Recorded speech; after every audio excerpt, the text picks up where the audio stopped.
Well, on 9th November 1989, Harald Jäger sat at his post as commander of the Bornholmer Straße border crossing here in Berlin. He had watched the news and heard that East Germans were free to travel into West Germany. And now he could see the crowd of East German citizens growing rapidly in front of the border gate. Harald Jäger had not received any order from his superiors. He had heard the news on television, and he therefore tried to have the information confirmed by his superiors. He called and he called and he called, only to receive the order eventually: you must make a decision yourself. Well, ladies and gentlemen, from time to time I think of Harald Jäger. There was a man who had dedicated his whole life to a regime based on fear and oppression. A man who for years had direct orders to shoot at fellow countrymen who dared to try and escape to freedom in West Germany, and who was used to acting on the orders he received from his superiors in the East German secret police Stasi. And then, all of a sudden, he was left with the message that he would have to make a decision himself. The events in Bornholmer Straße that night 25 years ago were the beginning of the end of GDR. Only Harald Jäger himself knows whether that night he was able to think through the consequences of what was happening on his watch. But it was obvious to everybody that his decision not to use weapons but to raise the barrier meant that world history changed during the minutes, hours, and days that followed. Pictures of East and West Germans hugging each other after decades of separation will forever be engraved in the memory of many of us who witnessed the days when the Berlin Wall fell. It was indeed a historic moment, and it was the beginning of a new common European future with not only a united Germany, but with all of Europe bidding goodbye to an iron curtain that had divided the people of Europe into East and West, into dictatorship and oppression as opposed to freedom and democracy. Today, there's only one Germany. Germany is once again the economic backbone in Europe, as the engine that can pull the train of growth forward in Europe. And this is why the events that took place here in Berlin 25 years ago were not only of crucial importance to Germany, they were of crucial importance to all of Europe, to the entire world. Germany is the most populous state in Europe. It is also Europe's largest exporter by far, and the world's fourth largest economy, and therefore Germany is the engine that can pull the other European countries along. Germany is the precondition for growth, and consequently, the precondition for the prosperity that all countries in Europe want. So when a global economic crisis also engulfs Europe, we know very well that until the economy has recovered in Germany, we cannot expect to see real and sustainable improvement in neighboring countries. I come, as you know, from the introduction, from Denmark, small country, neighboring country to Germany, and like other countries in Europe, we depend on the German economy performing successfully. Almost a fifth of Denmark's trade with the surrounding world is with Germany. Last year, our exports totaled 14 billion euro, and our imports 15 billion euro. And half of all nights spent by foreigners in hotels in Denmark are booked by Germans. Therefore, it goes without saying that thousands of Danish jobs are directly linked to our neighboring country here to the south. And for the same reason, the Liberal Party in Denmark sets great store in its cooperation with Germany. We know that we in Denmark are under an obligation to accommodate the German market, not the other way around.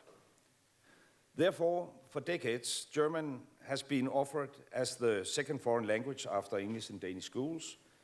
And I'm very pleased indeed that in connection with the school reform we adopted in Denmark last year, we have now made the second foreign language compulsory and that Danish pupils will start learning German or French if they prefer, 2 years earlier than has been the case so far. But we in the Liberal Party wish to strengthen relations even further with Germany. More than 2,500 Danish companies have subsidiaries in Germany. The vast majority of Danish export are focused on northern Germany. Nevertheless, the recent Danish government has decided to reduce activities at the Consulate General in Hamburg. That is, if you ask me, the wrong approach. With Germany as Denmark's largest export market, there is a need for enhanced action to ensure that the Danish business communities can get the assistance that is necessary to develop trade between our two countries. Therefore, my party, the Liberal Party, has earmarked 10 million euro a year to strengthen Danish diplomacy in the growth areas for the benefit of trade and for the benefit of Danish companies, and for the benefit of growth and jobs in both Germany and Denmark. Well, the fall of the Berlin Wall 25 years ago heralded the beginning of a new and changed Europe. Here in Germany, 2 states were united. In other places, 1 country divided into 2. Border lines changed rapidly in those years, and old maps had to be replaced by new ones because Europe changed. However, with change came new opportunities. When the Iron Curtain had rendered cooperation impossible across the line of division down the middle of Europe, our ancient continent is accommodating in a different manner today. In 2002, the new opportunities led to the agreement in Copenhagen on the enlargement of the European Union with Central and Eastern European countries. A total of 10 new countries were welcomed by the EU, and this was something that a few years ago had been considered a ludicrous and impossible idea. But it became another step in the direction of peace, stability, trade and cooperation in Europe. And today, as everybody knows, the EU comprises 28 member states. Cooperation is closer than ever before. The internal market ensures trade across borders, where it was previously unthinkable. It benefits growth and prosperity, and it benefits the individual European citizen. So it has indeed been a fantastic journey for Europe, but also a journey that today presents challenges that need to be addressed if Europe of the future is to remain a success also in the years ahead. Growth prospects for Europe are low. In many places, unemployment is high. More and more people are becoming skeptical about European cooperation. And this is not a challenge for Denmark only. And at the most recent election to the European Parliament, we saw EU skeptical parties gaining ground throughout Europe at the expense of those, or I should say us, who want more European cooperation. Many Europeans have lost confidence in the EU. They seem to see European cooperation as part of Europe's problem rather than as part of the solution. In the Liberal Party, we see European cooperation as a response to Europe's challenges. A strong European Union based on the German-French axis is the precondition for a successful future Europe. We need more trade. We need to develop the internal market, IT, energy.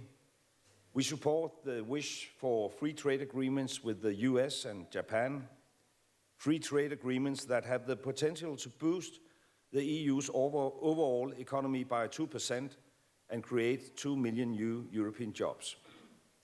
But it is obvious that we who want a European community cannot ignore the skeptics. We are the ones who need to convince others of the benefits to be gained from cooperation. We are the ones who need to explain that cooperation and cohesion are the precondition of a successful Europe in the future.